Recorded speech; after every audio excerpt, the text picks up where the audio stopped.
आगे बढ़ते हुए अपने नाज़रीन को खबर दें कि कराची में जौहर चौरंगी पर बनाया गया अंडरपास इस वक्त इंतजामिया की अदम तवज्जो का शिकार है। अंडरपास के अंदर मौजूद बरसाती नाला कचरा कुंडी का मंजर पेश कर रहा है। दूसरी जानिब नाले में लगाई जाने वाली टाइल्स भी टूट फूट का शिकार हैं। करोड़ों रुपए की लागत से बनाया गया ये अंडरपास बदहाली का शिकार है। इस पर मजीद क्या तफसीलात हैं, हमारे साथ नुमाइंदा फतेहुल्लाह इस वक्त जौहर अंडरपास पर मौजूद हैं। फतेहुल्लाह से जानेंगे। जी फतेहुल्लाह, बताइएगा।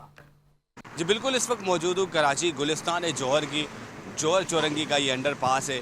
और ये जौहर चौरंगी के अंडरपास को ज़्यादा वक्त नहीं हुआ, लेकिन इस वक्त भी जो है इंतज़ामी नाअहली का शिकार ये अंडरपास। इसके दोनों इतराफ़ में जो बरसाती नाला है कचरे से लदालद भरा हुआ है और कचरा इसके अंदर कूट कूट कर भरा हुआ है और इसकी सफाई का काम अब तक नहीं हुआ। दूसरी जानिब जौहर अंडरपास में जो ये नाले की फुटपाथ नाले की जो दीवारें हैं और उन पर जो टाइल लगाई गई है वो भी मुकम्मल तौर पर 2 नंबर टाइल लगाई गई है, वो भी टूट फूट का शिकार है। दूसरी जानिब जौहर अंडरपास का ये जो सेंटर है, यहाँ से जो गाड़ियाँ गुजरती है, यहाँ पर सेवरेज सिस्टम जब से ये बना है अंडरपास, इसका ये सेवरेज सिस्टम मुकम्मल तौर पर नाकारा हुआ है और यहाँ पर पानी खड़ा होता है। यहाँ पर जो है काई जम चुकी है, जिसके बाद बाइकें गाड़ियाँ स्लिप होने का ख़तरा है और लोगों को जो है जानी माली नुकसान का भी ख़तरा है। लेकिन इंतज़ामिया मुकम्मल तौर पर नाइल नज़र आ रही।